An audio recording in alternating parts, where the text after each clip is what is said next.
Louvado seja o nome do Senhor, amém, igreja? Eu quero convidar você a se colocar em pé. Se você tem a sua Bíblia aí, abra no livro de Filipenses. Filipenses capítulo 2. Filipenses capítulo 2, a partir do verso 5. Filipenses 2, a partir do verso 5.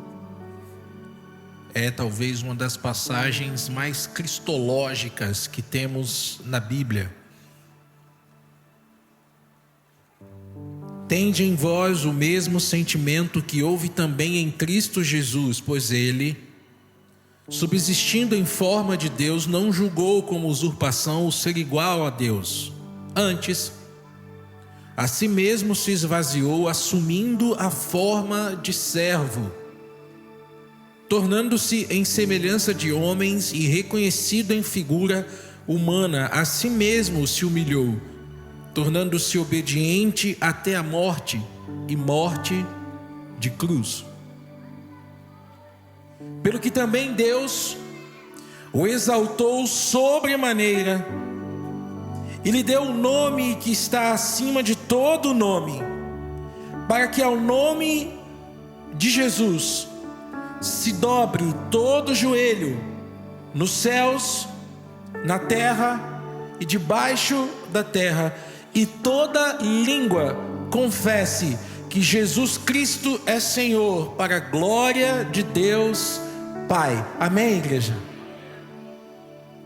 Cristo Jesus saiu de sua condição de majestade, de glória e poder, desceu, veio até nós, transformou-se em um de nós, e ele foi além. Ele vai até a morte, e morte de cruz. E é por isso que o nome de Jesus é exaltado em todo o universo. É por isso que o nome de Jesus é exaltado no céu. E se é no universo, e se é no céu, aqui na nossa congregação, aqui na Igreja Adventista Nova Semente, aqui o nome de Jesus também é exaltado, amém, igreja? É exaltado na nossa vida, no nosso coração. E o convite dessa manhã é para que você possa exaltar a Jesus no seu coração, na sua vida, e viver por Ele, servindo. Ele é o único digno de toda honra, toda glória, todo poder, toda adoração pertence a Ele. Nós faremos isso nessa manhã. E eu convido você a fazer de coração. Diga comigo assim: ao único que é digno de receber a honra e a glória, a força e o poder, ao Rei eterno e imortal, invisível, mais real, a Ele ministramos o louvor. Ao único que é digno de receber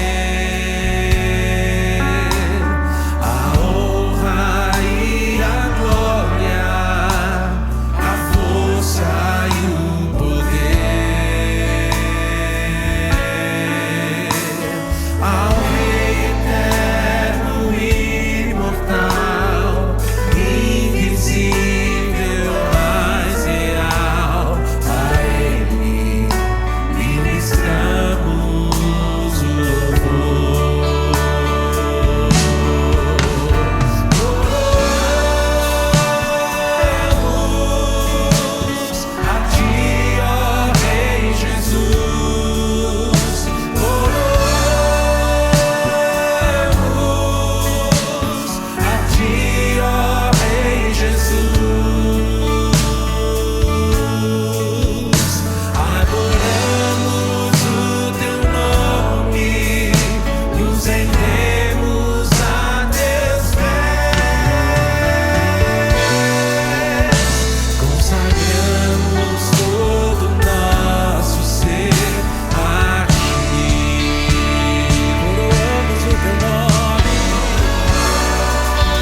Gratidão. Você tem exercido a gratidão? Quando aqui estou, eu penso assim: eu sou filha de Deus, um pai bondoso, amoroso, misericordioso. Um pai que está sempre comigo. Até nos momentos difíceis, Ele até me carrega no colo. Ele me acalenta. Ele me dá sabedoria para resolver os problemas e as dificuldades. Hoje, um sábado, como eu agradeço o sábado. É um dia tão esperado por todos, que nós podemos estar aqui, festejar com o Pai. Não vamos falar que a gente vem encontrar o Pai, não. Deus está sempre com nós. Mas é aqui que nós podemos festejar, louvar e aprender a palavra do Senhor. Então nós temos tanta coisa para agradecer. Nós estamos vivos, estamos com pessoas que amamos, ou podemos estar com pessoas que vão se tornar nossos amigos, nossos irmãos. Então eu tenho um monte de coisa para agradecer. Você tem exercido a sua gratidão? Quando nós exercemos a gratidão, nós nos tornamos mais felizes e mais fortes. É verdade. É uma força que faz com que nós passamos todas as nossas dificuldades, todos os obstáculos. Quando nós agradecemos, nós ficamos mais próximos de Deus. Nós ficamos mais íntimos e ficamos até mais sensíveis para descobrir, para perceber todas as bênçãos que nós recebemos todos os dias, mesmo com todos os problemas. Então eu peço, quem pudesse ajoelhar, vamos fazer uma oração de gratidão. Senhor, meu Pai tão bondoso, hoje estamos aqui para te agradecer. Agradecer por sermos teu filho, seus filhos, pelo teu amor, pela tua misericórdia, por ter nos salvado do pecado e pela promessa da vida eterna. Te agradecemos por tudo, em nome do teu Filho Jesus. Amém. Coroamos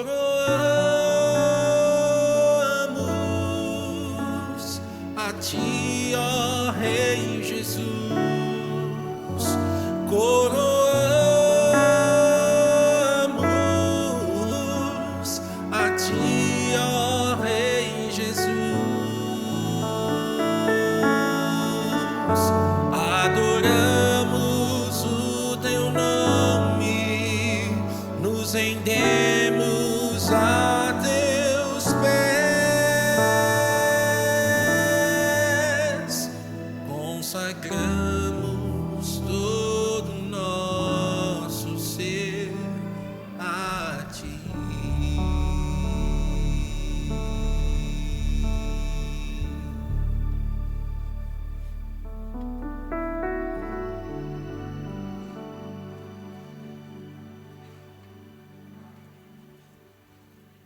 Ai de vocês, escribas e fariseus, hipócritas, porque vocês dão o dízimo da hortelã, do endro e do cominho, e desprezam os preceitos mais importantes da lei: a justiça, a misericórdia e a fé.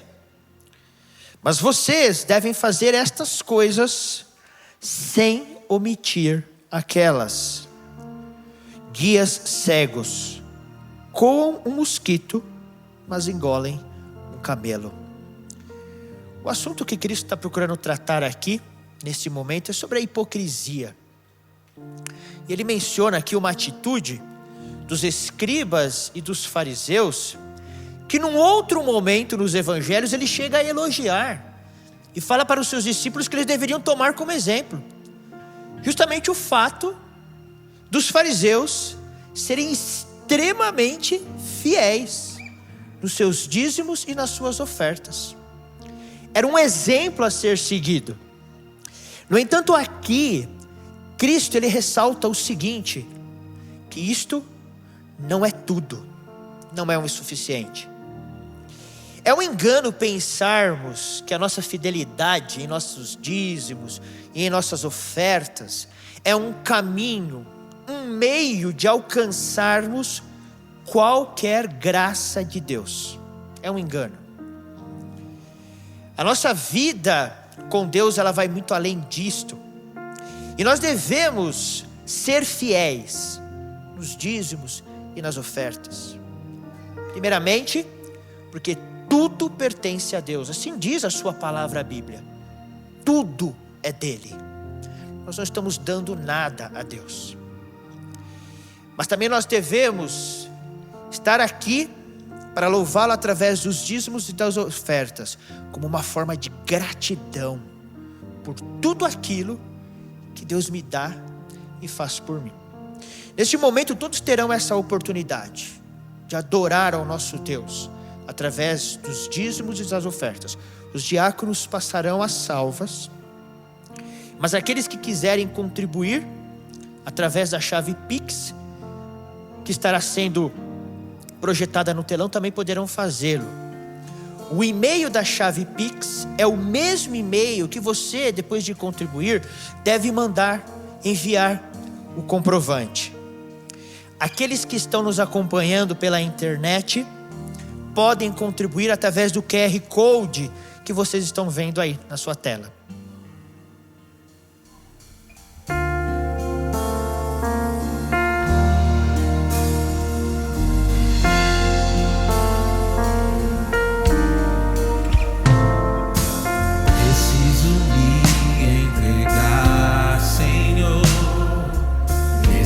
A ti me entregar,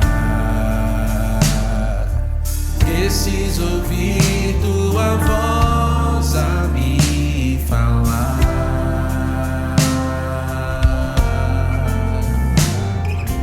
Não tenho nada a te oferecer, somente um coração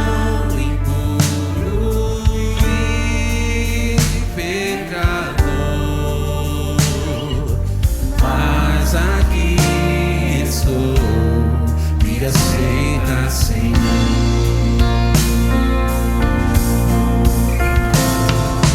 Toma os meus pensamentos, meus dons e meus bens.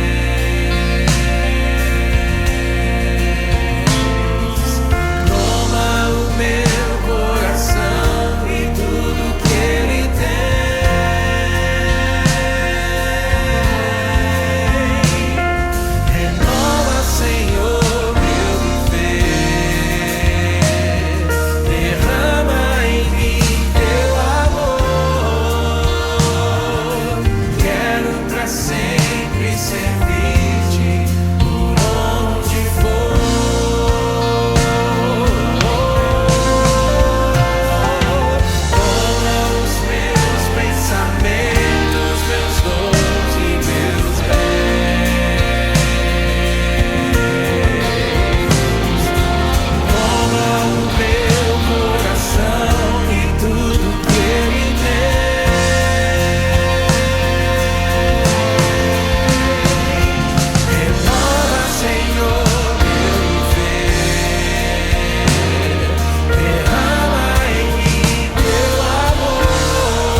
Santo Deus e Pai, nós louvamos e engrandecemos o Teu nome.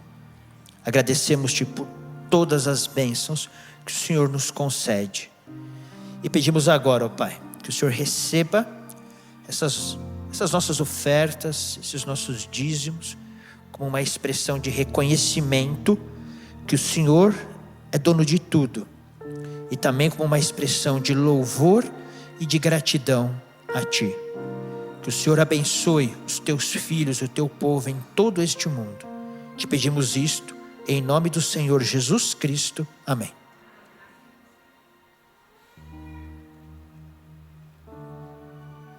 Glória a Deus. Deus é bom.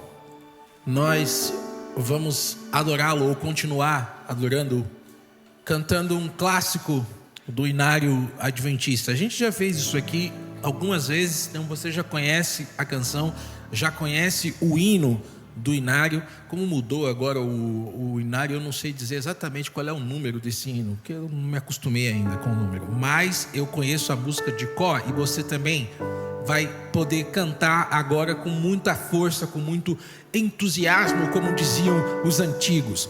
Nós vamos cantar Quão Grande És Tu, e eu vou pedir a você para se colocar em pé, em pé. Nós vamos adorar e celebrar agora, nesse momento, cantando esse clássico do Inário Adventista. Vamos juntos.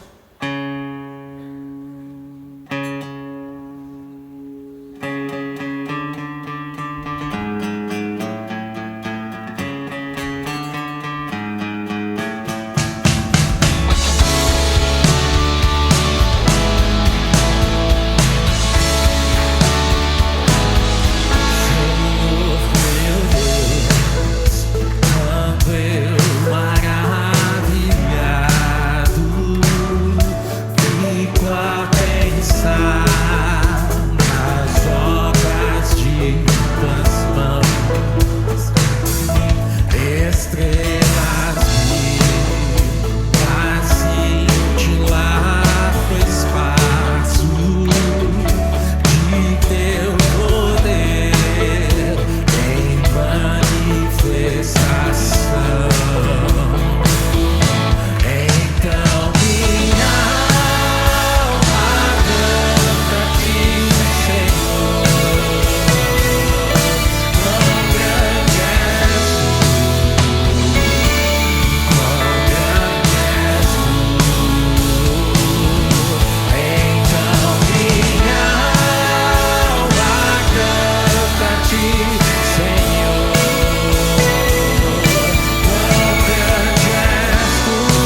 demais, né?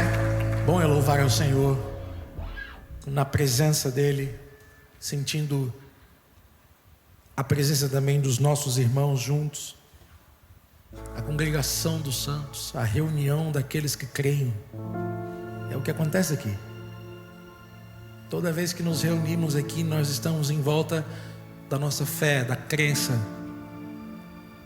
na crença no sacrifício de Jesus, naquilo que Ele é, naquilo que Ele fez. Eu disse aqui sábado passado e repito: o cristianismo não é uma sucessão de esforços que nós fazemos. O cristianismo não é a gente aqui, sabe, fazendo força para conseguir alguma coisa. O cristianismo é a crença que nós temos no sacrifício que já foi feito por nós, no esforço que já foi feito por nós. Cristo na cruz, Cristo crucificado. Essa é a razão da nossa salvação. Amém, igreja? Louvado seja o nome dEle, adorado seja Ele, que possamos viver por Ele. Grande é o Senhor, digno de louvor. Ele é a nossa alegria, alegria de nossa existência, do nosso coração. Deus é bom, nos permite louvá-lo. Como é bom estar aqui. Diga assim: grande é o Senhor e muito digno de louvor. Na cidade do nosso Deus, seu santo monte, a alegria de toda a terra.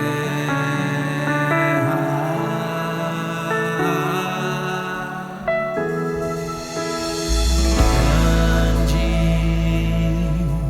é o Senhor em quem nós temos a vitória,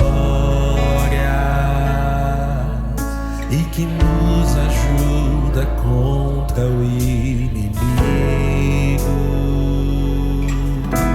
Por isso diante dele nos prostramos.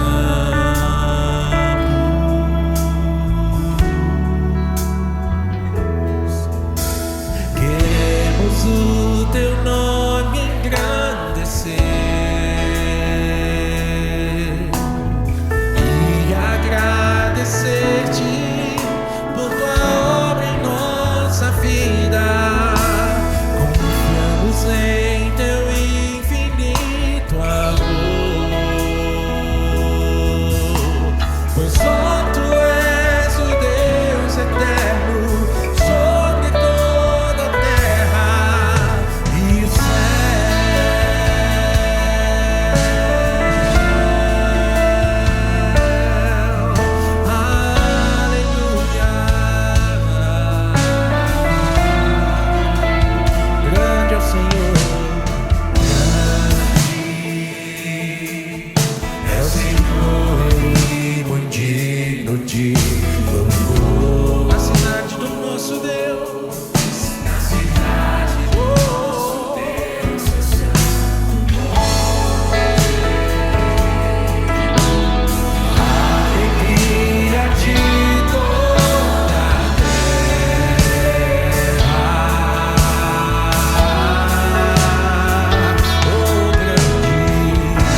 e agradecer-te por tua obra em nossa vida.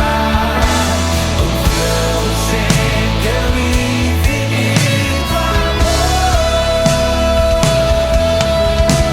pois só tu és o Deus eterno sobre toda a terra. Só tu és o Deus eterno sobre toda a terra. Só tu és o Deus eterno sobre toda a terra e céu.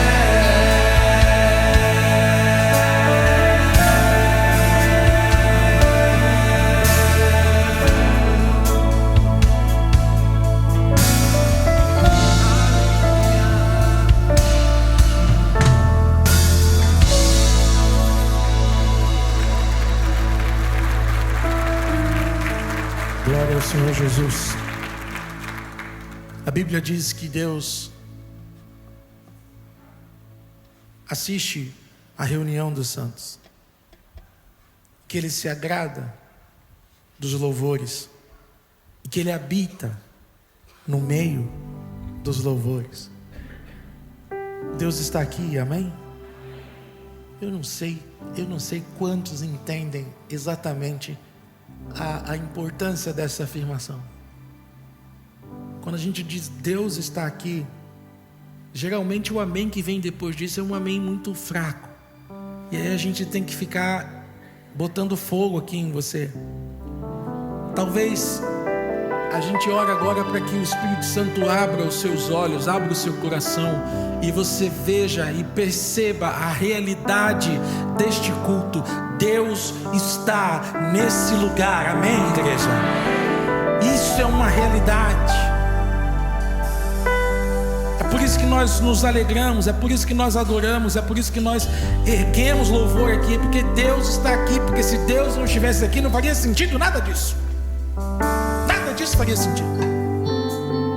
Mas Ele está aqui, se alegra conosco, Ele sorri, Ele canta canções sobre nós.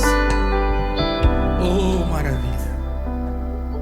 Primeiro você me amou, beleza você viu em mim e disse que tenho valor e que eu lhe faço sorrir. Você viu coragem quando tive medo, encontrou verdade em mim, no engano que vivi. Chamou de belo quem era fraco, achou sincero o amor que existe em mim.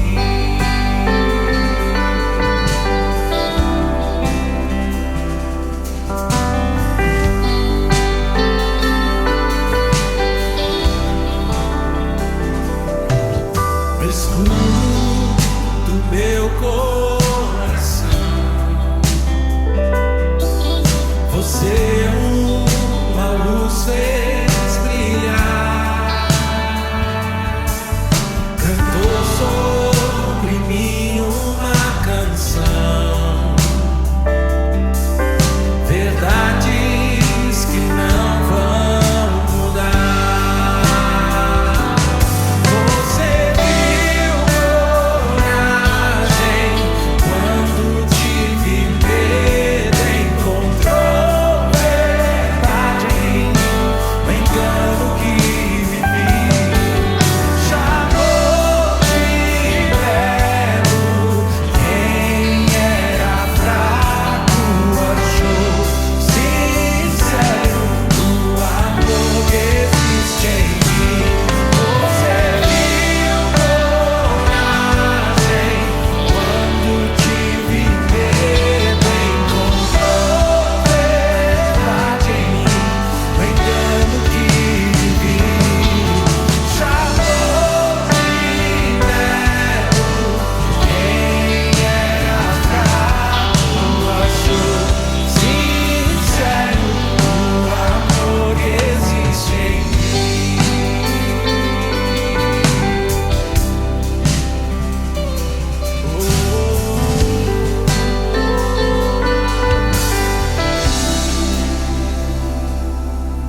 Você pode orar comigo? Maravilhoso Deus e Pai que habitas nos céus, nós queremos render honras, glórias e louvores ao Teu nome, pois Tu és o nosso Deus. Como foi dito agora há pouco, se Tu não estivesses aqui, não faria sentido essa reunião, porque nós nos dirigimos a este lugar, única e exclusivamente porque almejamos ter um encontro contigo. Nós acabamos de cantar como o Senhor nos ama. A Tua palavra diz que o nosso amor ao Senhor é resposta ao amor que Tu tiveste por nós primeiro. Bom Deus e Pai, obrigado por tamanha graça. Senhor, vamos mais uma vez abrir a Tua palavra e suplicamos a Ti, ó bom Espírito Santo de Deus, que Tu permaneças conosco, abra a nossa mente, o nosso coração, e que a Tua palavra fale a cada um de nós. Nós pedimos e agradecemos, em nome do nosso Senhor e Salvador, Cristo Jesus. Amém.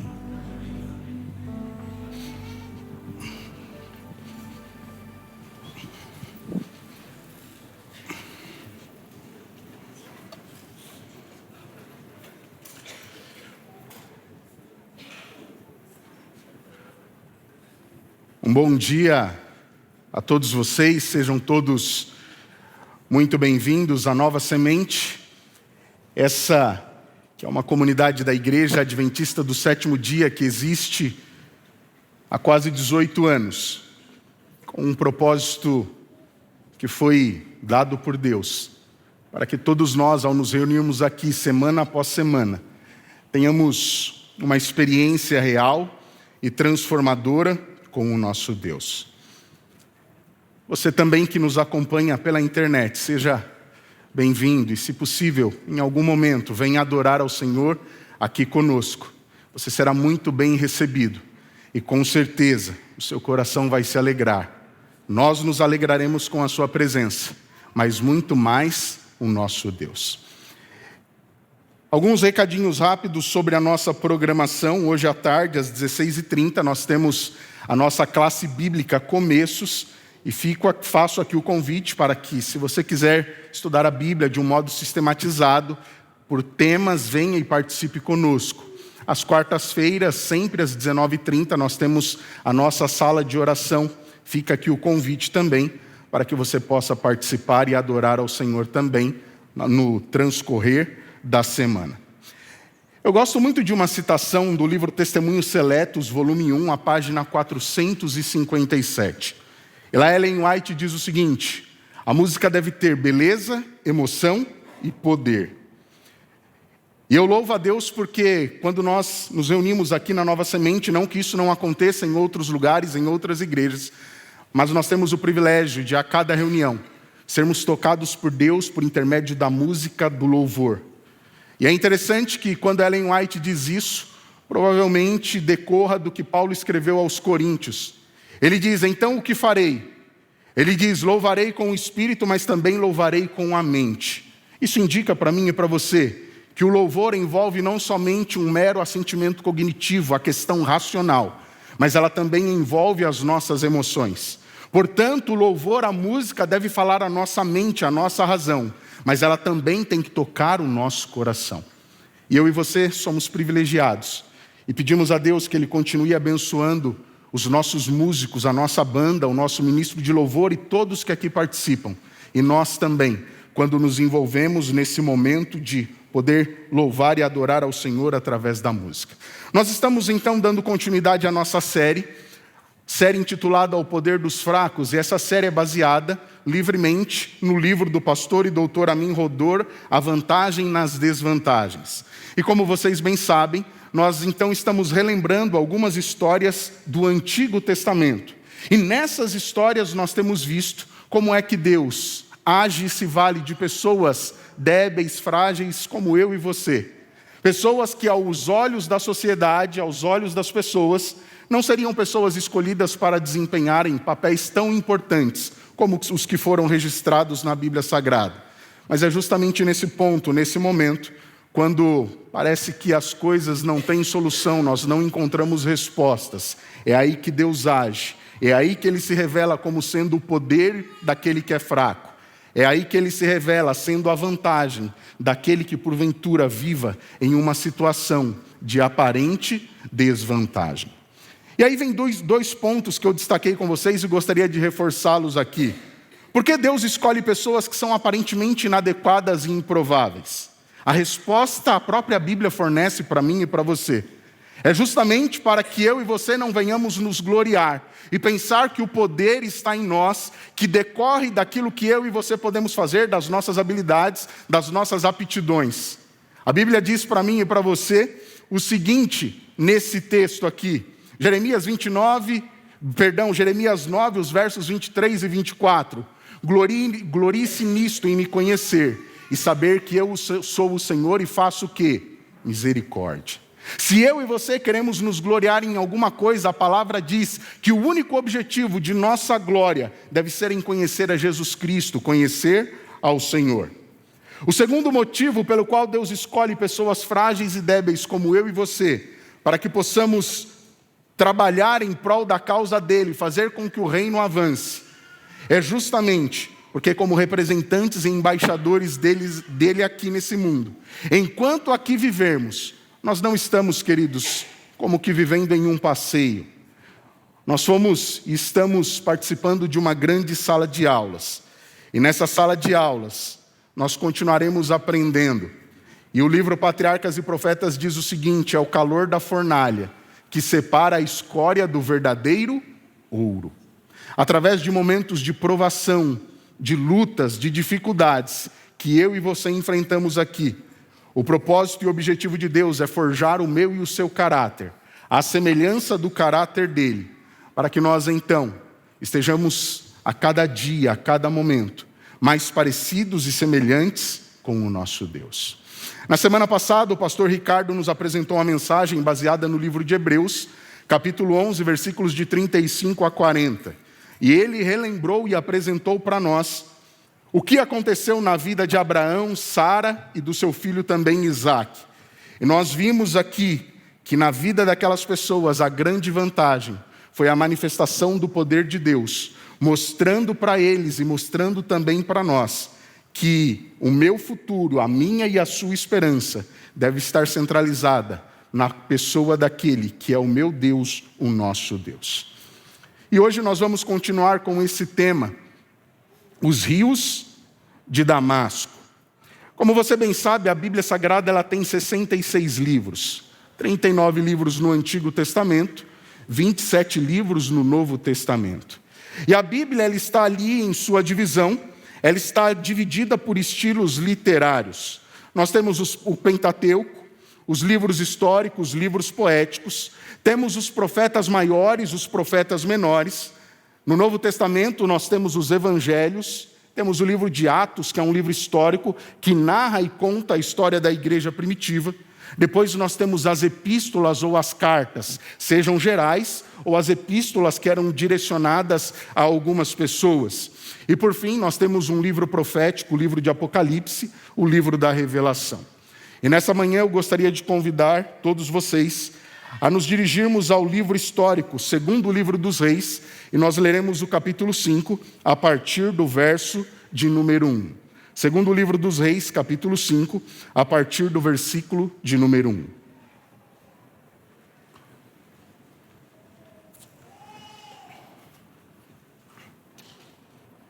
O texto bíblico diz o seguinte: Naamã, comandante do exército do rei da Síria, era muito estimado e respeitado pelo seu senhor, pois graças a ele o Senhor dera vitória à Síria. Ele era um homem valente, porém leproso. Numa ocasião, as tropas da Síria invadiram a terra de Israel e trouxeram de lá muitos prisioneiros. No meio deles havia uma menina que foi levada para a casa de Naamã, para ser empregada de sua mulher. Um dia a menina disse à sua patroa: Senhora, se o meu senhor procurasse o profeta que mora em Samaria, tenho certeza de que ele o curaria da lepra. Naamã contou ao rei, seu senhor, as palavras da menina israelita. O rei disse a Naamã: vá, eu darei a você uma carta de apresentação ao rei de Israel. E assim Naamã partiu, levando a carta, 350 quilos de prata, 72 quilos de ouro e 10 vestimentas de festa. Verso 6. Ao chegar lá, entregou a carta ao rei de Israel. A carta dizia: o portador desta carta é o meu servo Naamã, que é oficial. Ele é leproso e foi aí para ser curado. Quando o rei de Israel terminou a leitura da carta, rasgou as suas roupas e disse em alta voz: o rei da Síria me mandou este homem para que eu o cure da lepra. Por acaso eu sou Deus com poder para dar ou tirar a vida de alguém? Por que este homem procura um motivo para nos atacar? Verso 8. Quando Eliseu, o homem de Deus, soube que o rei de Israel tinha rasgado as suas roupas e não sabia como atender à carta do rei da Síria, mandou um mensageiro com essa mensagem: ó rei, não é preciso toda essa aflição. Mande este homem me procurar e ele ficará sabendo que em Israel há um profeta de Deus. Então Naamã foi com os seus carros e cavalos e parou à porta da casa de Eliseu. E Eliseu mandou um mensageiro falar com Naamã, dizendo: vai e lave-se 7 vezes nas águas do rio Jordão, e a sua pele será restaurada, e você ficará completamente curado. Verso 11 nos diz: mas Naamã não acreditou nessas palavras. Pelo contrário, ficou indignado e falou com os que ali estavam: vejam só, me mandar que eu me lave no rio Jordão. Eu esperava que ele viesse falar comigo, que moveria as mãos sobre o lugar afetado pela lepra, e oraria em nome do Senhor, o seu Deus, e ordenaria que a doença saísse do meu corpo. Mas não. Não são os rios Abana e Farfar em Damasco muito melhores do que todos os rios de Israel? Se é de água e de rios que eu preciso para ser purificado, eu voltarei para a minha terra e me tratarei lá. E foi embora revoltado. Verso 13. Mas os seus oficiais tentaram fazer Naamã mudar de ideia e lhe disseram: Senhor, se o profeta mandasse fazer alguma coisa difícil para curar a sua lepra, o Senhor não faria imediatamente? Porque o Senhor não pode apenas ir e lavar-se, como ele disse, para que então seja purificado? Então Naamã concordou em obedecer às palavras do profeta. Foi até o rio Jordão e mergulhou nas águas 7 vezes, conforme as palavras do homem de Deus, e foi purificado. Depois do 7º mergulho, viu que a pele do seu corpo estava completamente limpa, sem nenhum sinal de lepra, como que pele de uma criança. Então Naamã voltou com toda a sua comitiva à casa do homem de Deus. E ao chegar diante do profeta, disse: agora sei que só em Israel existe o Deus verdadeiro. Estou muito agradecido, por isso aceite um presente do seu servo. Mas o profeta respondeu: juro pelo nome do Senhor a quem sirvo, que não aceitarei presente algum. Por favor, insistiu Naamã, faço questão de que receba o meu presente. Mas o profeta recusou. Verso 17 diz: Naamã disse então: já que não aceita um presente, ao menos deixa-me levar de volta 2 das minhas mulas carregadas com a terra daqui, pois de agora em diante o teu servo nunca mais oferecerá sacrifícios queimados a outro Deus, a não ser ao Senhor. Aqui eu e você encontramos uma história que pode ser conhecida de toda a maioria. A história do grande líder militar chamado Naamã. E como nós lemos no versículo de número 1, o texto nos diz que este homem era um homem estimado e respeitado. Era um homem digno de honra e de admiração. Um homem que era procurado para que então pudesse aconselhar as pessoas. E quando Naamã trazia então o seu conselho, trazia a sua palavra, as pessoas o tinham em estima e em consideração. Naamã pertencia a um grupo que fazia parte da intimidade do rei da Síria. Poucas pessoas tinham acesso a esse grupo, mas Naamã, o grande comandante militar, tinha acesso. E embora fosse um homem que recebesse muitas glórias e louvores por tudo aquilo que já tinha feito, a Bíblia apresenta para mim e para você, no final do verso 1, que a biografia deste homem não estava completa. Porque depois de dizer que ele era estimado e respeitado, que ele era um herói valente, o final do versículo 1 diz o seguinte: porém ele era leproso. E queridos, não nos iludamos. Essa não é uma particularidade exclusiva e única de Naamã. Eu e você também somos leprosos. E permitam-me, por gentileza, abrir um rápido parênteses aqui. Quando nós analisamos e lemos o Evangelho, nós percebemos que Jesus Cristo curou alguns leprosos. Há, por exemplo, um relato no Evangelho de São Mateus, capítulo 8, versos de 1 a 4. E quando nós lemos o texto sagrado e você estuda a Bíblia, você percebe que a lepra é comparada ao pecado. Eu gosto muito dessa citação que está no livro O Libertador, que é uma atualização do livro Desejado de Todas as Nações, e note o que diz esse texto. O trabalho feito por Cristo ao purificar o leproso ilustra o trabalho que ele faz ao purificar a vida do pecado. O mesmo acontece com a lepra do pecado. Ela é mortal e impossível de ser purificada pelo poder humano. Ou seja, eu e você não temos poder para vencer o pecado. Da sola do pé ao alto da cabeça não há nada são, somente machucados, vergões e ferimentos abertos que não foram limpos nem enfaixados e nem tratados com azeites, diz Isaías 1:6. Jesus possui virtude curadora.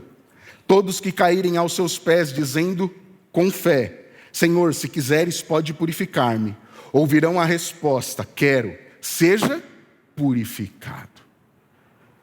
Queridos, assim como a lepra vinha assolando e destruindo a vida de Naamã, e carcomia e destruía a vida de muitas pessoas, eu e você precisamos entender e não tratar o pecado como algo de somenos importância. E hoje em dia, infelizmente, muitas vezes quando se fala de pecado, as pessoas dizem: mas que tipo de mensagem é essa?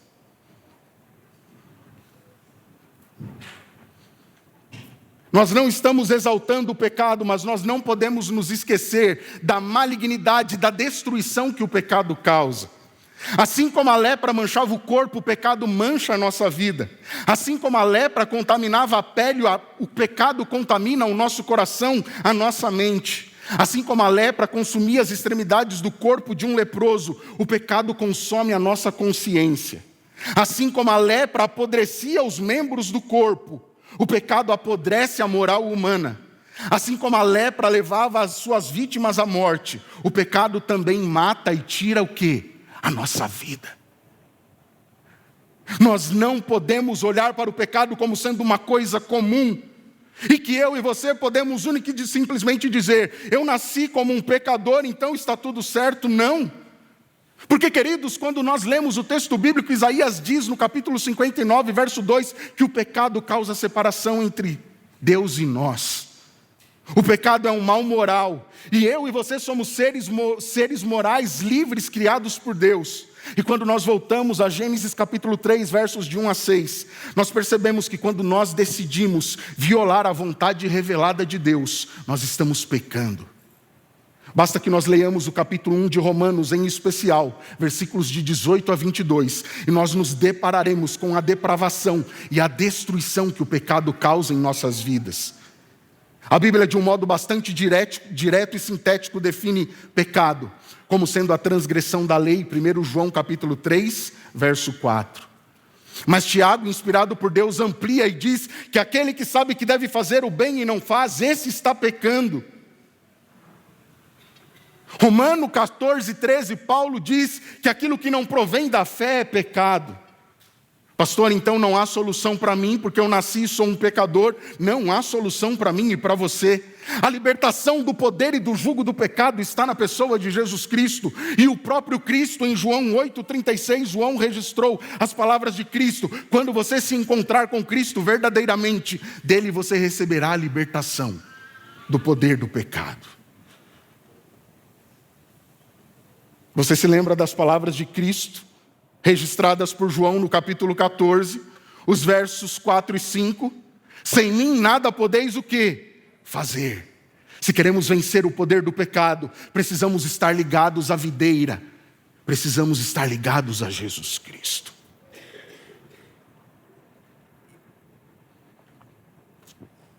Embora Naamã fosse um homem extremamente poderoso, um grande herói, ele era leproso. Mas a história continua e o versículo 2 diz que em uma das incursões do exército sírio, eles chegam então em Israel e trazem uma garotinha cativa. E quem era essa garota? Os pais delas tinham sido mortos ou eles tinham sido levados cativos também, eles tinham sido vendidos, eu e você não sabemos, o Evangelho não nos revela. Mas quando eu e você lemos o texto, o que nós podemos entender é que mais uma vez no texto e na Bíblia Sagrada, Deus está entregando um papel maior a uma pessoa que eu e você consideraríamos como sendo menor na história deste mundo. Uma garotinha, escrava, vivendo em um país distante. Uma pessoa da qual eu e você nem sabemos o nome. Uma menina que tinha tudo para ser entregue e colocada como sendo um vulto da figuração. Mas que Deus resolve usar para que ocupe um papel de relevância nas Escrituras Sagradas. Essa menina era uma mulher escrava em terra estranha. E a única coisa que no detalhe nós sabemos dela é quem foi que arruinou a vida dela. E quem tinha arruinado a vida dela era um homem poderoso chamado Naamã. Mas a história apresenta para mim e para você algumas características distintivas dessa garota. A primeira característica é a fé que ela tinha no seu Deus. E o fato de ter fé, ela não escondeu a sua fé morando em terra estranha, mas ela fez questão de exercitar, de colocar a sua fé em ação. E ela tinha tudo para ter rejeitado a sua fé, as suas raízes, a religião dos seus pais, os seus antepassados. Ela podia ter se tornado uma adolescente, uma garota amarga, uma garota ressentida, revoltada, e por que não dizer, uma garota cínica, sem simpatia, por aquele homem que tinha destruído a sua vida, mas que estava vivendo em uma condição precária, porque o texto diz claramente, ele era um leproso. A Bíblia mostra para mim e para você que essa garotinha não procurou revanche. Diante da grande desvantagem que ela tinha vivendo naquelas condições, ela não procurou zombar nem criticar a situação daquele homem. Pelo contrário, ela cria piamente no Deus a quem ela conhecia. E naquilo que os seus pais haviam lhe ensinado em sua palavra, de que Deus é justo. E conforme diz Eclesiastes capítulo 12, verso 14, esse Deus um dia há de trazer à tona e fazer juízo de todas as obras, sejam boas ou más, aquelas que são ocultas e as que foram reveladas. E quando Paulo escreve aos Coríntios, em 2 Coríntios 5:10, ele diz isso, que eu e você, toda a humanidade, um dia compareceremos diante do tribunal de Deus. Aquela menina, tendo recebido uma boa educação dos seus pais, ela demonstra solidariedade, compaixão e convicção em suas palavras. E sabendo que o seu amo, o seu Senhor, estava naquela condição de debilidade e doença. A Bíblia diz para mim e para você, que ela procura a sua senhora e diz o seguinte, olha, se Naamã, o meu Senhor, ele fosse em Samaria, eu tenho certeza de que o profeta de Deus o curaria da lepra. Por que a lepra é tido como um símbolo do pecado? Nós já vimos algumas características, porque ela era uma doença terrível. Levíticos capítulo 13 e 14, esses dois capítulos trazem algumas coisas e informações para mim e para você sobre a lepra. Mas eu quero ler no capítulo 13, 2 versos. Uma pessoa que ficar leprosa deverá vestir roupas rasgadas, andar com os cabelos despenteados, cobrir o rosto da boca para baixo e gritar, impuro, impuro. Enquanto viver a doença, será considerada impura. Viverá sozinha, fora do acampamento. Essa era a condição de Naamã. E aquela garotinha poderia muito bem viver tirando o sarro dele e dizendo: e aí, Naamã, um dedinho aí já está quase caindo, o que está acontecendo? Mas não, ela diz à sua senhora. E Ellen White, no livro Profetas e Reis, diz que aquela garotinha tinha desenvolvido afeição e carinho pelo seu senhor e lhe queria bem. É por isso então que um dia ela disse para a sua ama, disse: olha, se o meu senhor procurar o profeta, ele pode ser curado. Nós lemos a história, Naamã deve ter ponderado sobre aquilo e um dia ele procura o rei e apresenta então as considerações ao rei. O rei diz para Naamã: tudo bem, Naamã, você é um homem digno do meu respeito. Eu faço questão que você vá, e tanto eu faço questão que eu vou te dar uma carta de recomendação. O relato bíblico que nós lemos diz que Naamã, então, ele pega aquela carta. Ele leva consigo 350 quilos de prata, 72 quilos de ouro. E ele leva também algumas roupas caras de grife. Mas o que Naamã não sabia e não tinha percebido é que o preço que ele teria que pagar para ser curado era muito mais alto do que aquilo que o orgulho dele poderia imaginar. Queridos, entendamos, há coisas que o dinheiro pode comprar, mas em muitas situações ele é absolutamente impotente e limitado diante de grandes desafios que a vida nos coloca. E quando eu e você apresentamos o que temos, os nossos recursos, o nosso intelecto, as nossas posições diante de Deus, diante do Eterno, os recursos humanos dos quais nós nos orgulhamos e possuímos, quando colocados diante do Eterno, eles são como que moeda que não tem valor. Agostinho de Hipona, filósofo cristão, ele diz algo muito interessante falando a respeito disso. Quem tem Deus tem tudo. Quem não tem Deus não tem nada. E aquele que tem Deus e tem tudo, não tem mais do que aquele que tem Deus e não tem nada.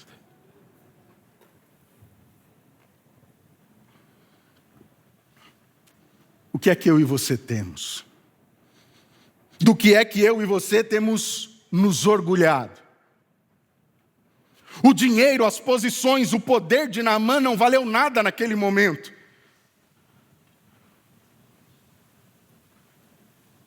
E talvez eu e você precisemos aprender e entender como Naamã, que aquilo que nós julgamos ser tudo, talvez seja nada na minha e na sua vida. Mas se Deus estiver comigo e com você, mesmo que não tenhamos nada, nós teremos tudo. Tudo. Porque o Senhor, a palavra diz, Ele é Emanuel, Deus conosco. A história diz que quando Naamã chega, ele comparece diante do rei, apresenta a carta ao rei de Israel, Jorão ou Jeorão, como algumas versões da Bíblia dizem.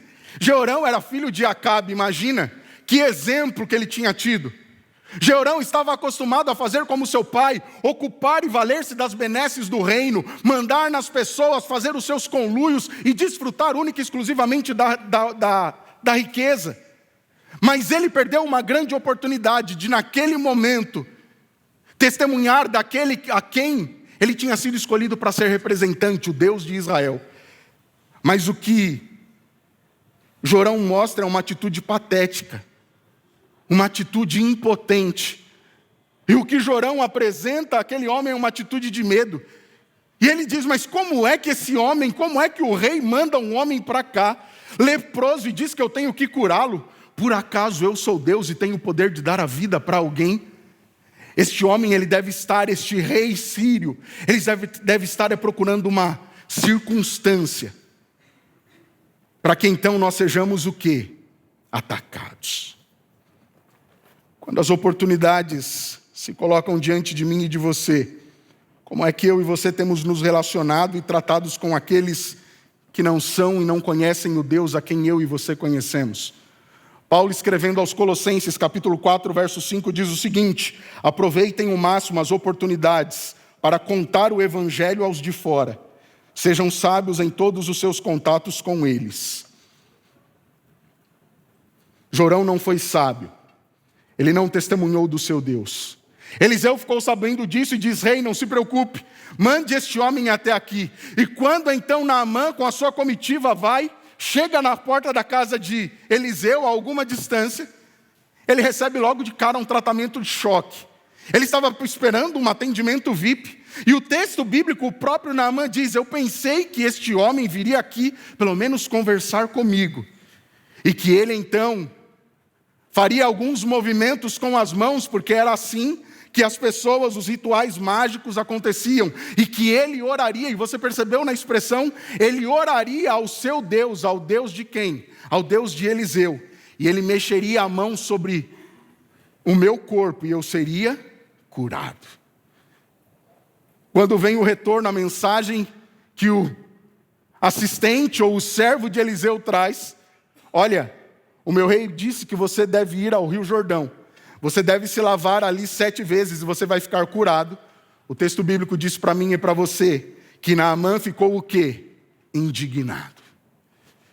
E nós olhamos para essa história e muitas vezes pensamos o seguinte: mas como é que Naamã rejeitou a orientação de Deus?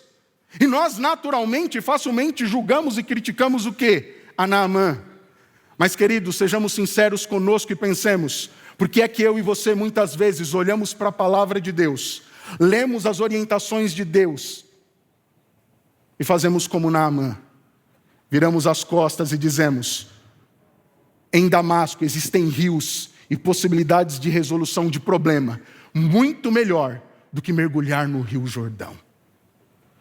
Por que é que eu e você pensamos muitas vezes: Deus diz assim, mas eu penso diferente, vou fazer como eu penso? Porque muitas vezes nós questionamos a fé, a Bíblia, o batismo, a igreja, a oração e a obediência. Muitas vezes essas coisas aparecem para mim e para você como absurdos desconexos. Mas não nos espantemos. Quando Paulo escreveu a Timóteo na sua segunda carta, capítulo 4, versos 3 e 4, ele diz que antes que Jesus Cristo voltasse, chegaria um tempo em que as pessoas não quereriam ouvir a palavra de Deus, mas procurariam homens que lhe falassem aquilo que é doce e agradável ao seu ouvido. Foi isso que Naamã quis dizer. Ele pensou: isso que este homem está colocando, eu que sou um homem poderoso e sofisticado, isso é demais para mim. Eu vou voltar para Damasco e se eu preciso de água, lá tem rios muito melhores do que aqui. Queridos, eu e você estamos vivendo no mesmo molde, na mesma situação de Naamã. Somos leprosos espirituais, sendo carcomidos diariamente pelo pecado. E a grande pergunta que eu me faço e compartilho com vocês: onde é que eu e você podemos ser realmente curados? Onde é que eu e você temos buscado a solução e a nossa cura? Os rios de Damasco continuam diante de nós. Eles continuam a correr em nossos dias através do secularismo, da ciência e também da religião antropocêntrica centrada no homem. E nós colocamos diante de Deus como que sentado num trono. E nós dizemos para Deus: fique aí. E eu aceito então que tu governes a minha vida aí, sentado. Mas eu dito o quê? O caminho. Quando a Bíblia diz para mim e para você o contrário. Ele é Deus. Ele é o Criador, nós somos criaturas.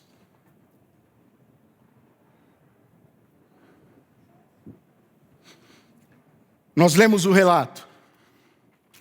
Naamã ficou indignado e então ele resolve voltar, mas de repente, assim como a garota, aparecem personagens inesperados e os seus servos chegam em Naamã com todo o respeito e toda a consideração e dizem: pai,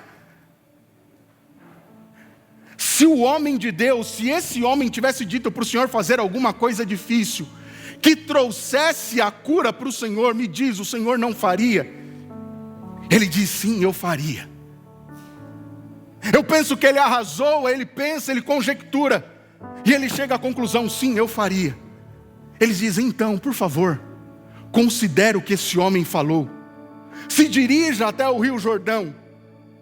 E de acordo com os estudiosos, provavelmente ele empreende uma pequena viagem de 64 quilômetros até chegar no Jordão. E quando lá ele chega, todo o orgulho daquele homem foi subjugado e colocado em terra.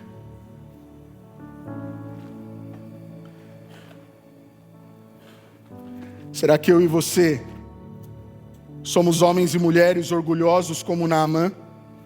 Não nos consideremos melhores, porque eu volto a repetir, nós estamos todos sendo carcomidos pela lepra do pecado. Provérbios 11, versículo 2 diz: quando chega o orgulho vem a desgraça, mas com os humildes está a sabedoria.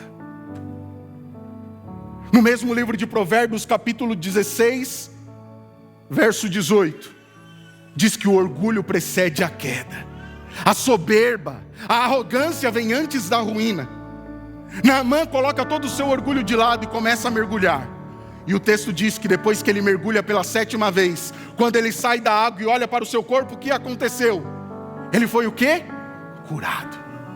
Naamã reúne sua comitiva e volta e diz para Eliseu: hoje eu entendo que não existe nenhum outro Deus, além do Deus de Israel, o Todo-Poderoso. E a partir de hoje eu não oferecerei sacrifício a nenhum outro Deus, que não seja o Deus de Israel. Talvez eu e você estejamos enfrentando e passando por alguma situação de aparente desvantagem. Mas ao enfrentarmos as lutas e dificuldades da vida, se nós atendermos o convite e as orientações de Deus, que estão reveladas para mim e para você aqui, na palavra, não é na mente de um pastor ou de um doutor, mas está revelada aqui, para mim e para você, na palavra. Se eu e você atendermos essas orientações, Deus promete para mim e para você cura, libertação e restauração. As ordens de Deus, elas têm pelo menos 3 características fundamentais. Elas são simples e facilmente compreensíveis. Salmo 119, versículo 130, Davi diz que Deus dá entendimento e conhecimento àqueles que são simples por meio da palavra. As ordens de Deus, elas são protetivas e dadas para o nosso bem. Lembra-se de Jeremias 29, 11? Eu sei que planos tenho para vocês, planos de paz e não de mal, para te dar uma esperança e futuro. Querido, esperança e futuro não se refere somente a este mundo, mas a maior de todas as promessas, que é a volta de Jesus Cristo. Este é o grande futuro que Ele tem a oferecer à humanidade. Basta que eu e você aceitemos. E mesmo que os problemas não se resolvam aqui, quando este futuro chegar, quando Cristo voltar, nós teremos a solução de tudo. A terceira característica: as ordens de Deus são imutáveis. A Bíblia, a palavra de Deus, não tem que ser atualizada. O que tem que ser atualizado pelo poder de Deus é a minha e a sua vida, mediante a ação do Espírito em nós. Malaquias 3,6 diz: porque eu sou o seu Deus, eu sou eterno e não mudo. Ora, se Deus não muda, a lei e a palavra dele não muda. Jesus disse em Mateus 5: eu não vim revogar a lei, mas eu vim para cumprir. Quem tem que ser mudado e transformado, queridos, somos nós.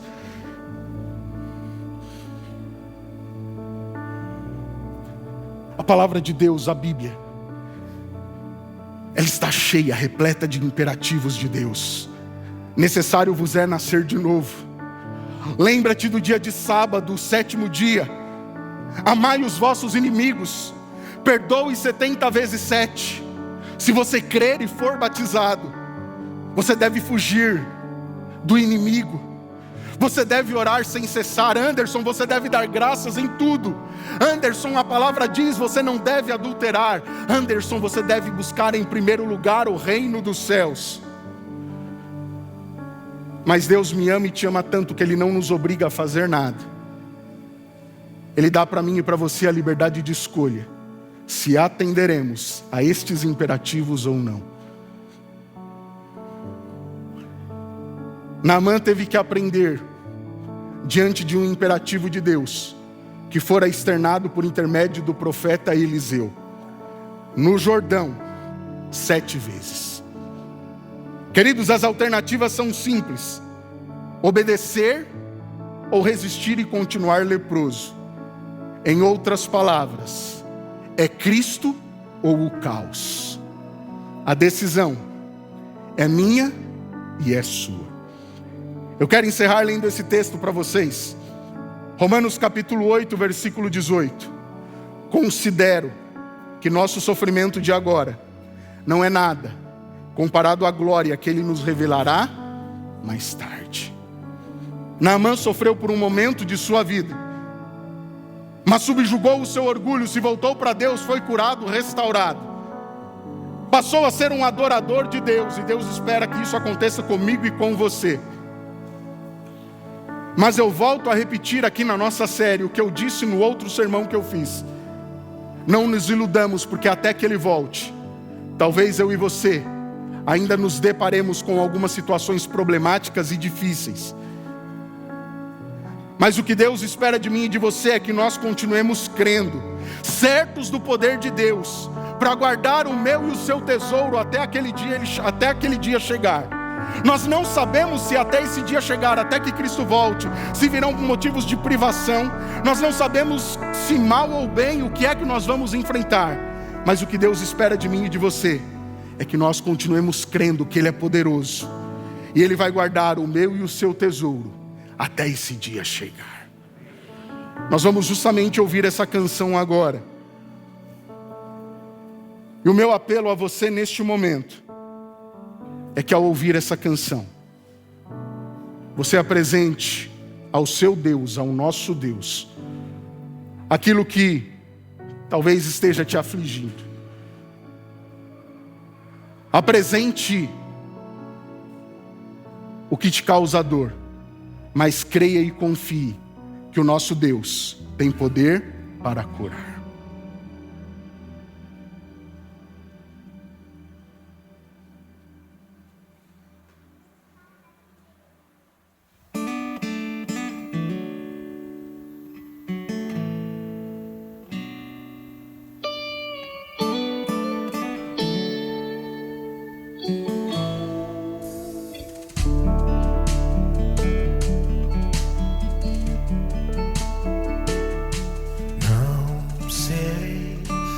Porque de Deus o amor a mim se revelou. Por qual razão o Salvador pra si me resgatou.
oremos.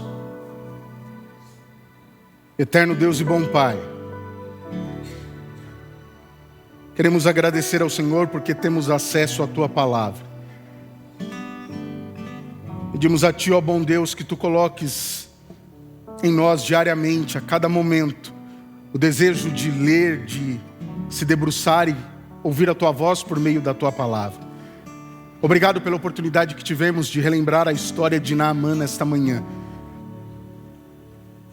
Aquela garota tinha tudo, bom Deus e Pai, na situação de desvantagem em que estava, de se voltar contra o Senhor, se voltar contra Naamã, contra a esposa de Naamã.